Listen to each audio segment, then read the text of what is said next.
In this podcast episode, Ben Mallah offers an unfiltered look into the current real estate landscape as he navigates through the complexities of selling off assets, tax challenges, and strategic portfolio management. He discusses the hurdles investors face in today's market, including soaring interest rates, overvalued properties, and the heavy burden of deferred taxes. As he prepares for a significant exit from much of his real estate holdings, Ben shares insights into what drives the housing market, the impact of rising costs on rental income, and the long-term implications for property values and investment strategies. A central theme of the conversation is Ben's looming $15 million tax bill, a consequence of years of property ownership with low-cost basis due to previous 1031 exchanges. He explains how a 1031 exchange defers taxes but lowers the basis for future sales, meaning the government eventually collects its due unless the owner dies. With his decision to move on from active investing, Ben is focused on strategically selling assets while using 1031 replacement properties to defer taxes where possible. However, he highlights the difficulties in finding suitable replacement deals in the current environment because prices remain stubbornly high and returns compressed due to elevated interest rates. He also describes the concept of a reverse 1031 exchange, allowing him to secure replacement properties before selling existing ones to comply with strict timelines and avoid tax penalties. Ben expresses frustration with the current market, where deal flow is low and many properties are overpriced relative to achievable returns. He is actively seeking about $100 million worth of real estate, but struggles due to widespread high pricing, often around $150,000 per unit for multifamily properties, despite the fact that these deals rarely cash flow well at today's higher interest rates. This situation has caused market staleness, where sellers hold out for unrealistic prices, buyers hesitate due to poor economics, and the next deal to solve problems seems elusive. He observes that many buyers who jumped in at peak prices are now stuck, unable to refinance or realize gains, and hopes to see more distressed sales emerge as owners face mounting financial pressure. Ben dives into how the rise in interest rates from historic lows has severely impacted property cash flow and loan servicing capabilities. Many commercial loans originated at low rates 3, 5, or 7 years ago are reaching maturity, and borrowers are faced with refinancing at significantly higher rates. In some cases, properties barely break even or generate negative returns, especially with interest-only loans ending, forcing owners to either pay much more or walk away. He predicts an eventual wave of distressed properties as banks run out of viable extensions and owners default, leading to potential foreclosures and sales at fire sale prices, particularly for assets that do not generate strong cash flow today. The conversation turns to the retail sector, which remains popular among certain investors despite challenges. Ben notes retail properties with established tenants and solid cap rates around 7% still have buyers. Unlike other sectors, retail's losses come primarily from vacant spaces, which investors can capitalize on by quickly leasing out empty units and increasing income almost overnight. However, complicated lease agreements with corporate tenants can pose challenges, including restrictive clauses about views or property modifications that require careful navigation. Ben also discusses the decline of malls and office buildings post-COVID, with many malls being repurposed or demolished and offices seen as largely worthless due to the shift toward remote work. Ben shares his perspective on the 2026 housing market and highlights Florida's residential sector, which he believes is slowing after significant price gains.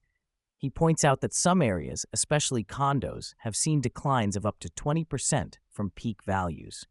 Rising property taxes and insurance costs driven by natural disaster risks like hurricanes add further strain on homeowners and investors.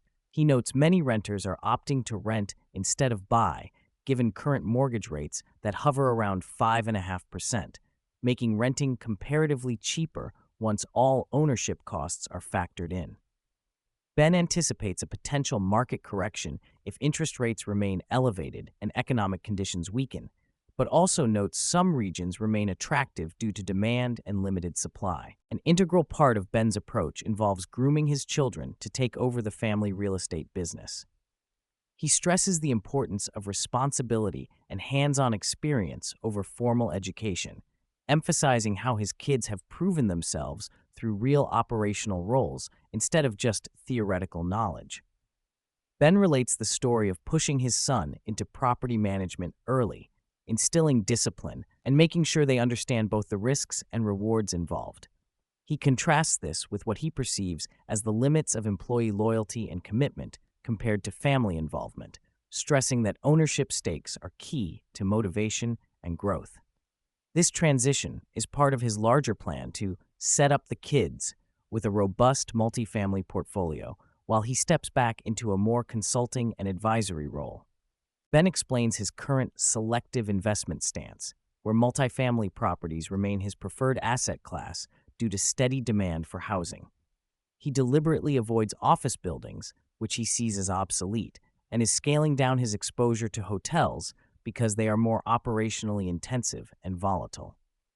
He also expresses caution regarding retail and industrial, but shows openness depending on specific deal merits. Strategic renovation and value-add improvements are approached with a strict ROI mindset, knowing that every dollar spent must translate into increased net operating income to justify the investment. Ben's philosophy revolves around prudent risk management, staying away from dogs or properties that require excessive fixes or have uncertain upside. Ben discusses cost-saving approaches in property management and renovations. His son and team often perform renovations in-house or under payroll to avoid contractor markups and overhead costs. He highlights buying materials directly and supervising work carefully as ways to reduce expenses while maintaining quality. The conversation touches on how renovations should be tailored to the market and property type. Sometimes a simple roof replacement is all that's required, whereas other properties need kitchen upgrades, new appliances, or updated flooring. He stresses analyzing how renovations impact rents and property value, with the ultimate goal of improving profit rather than aesthetics alone. Ben acknowledges the growing role of AI and technology in streamlining real estate operations, particularly underwriting and contract review. His son uses AI tools to quickly analyze contracts and get insights that accelerate decision-making.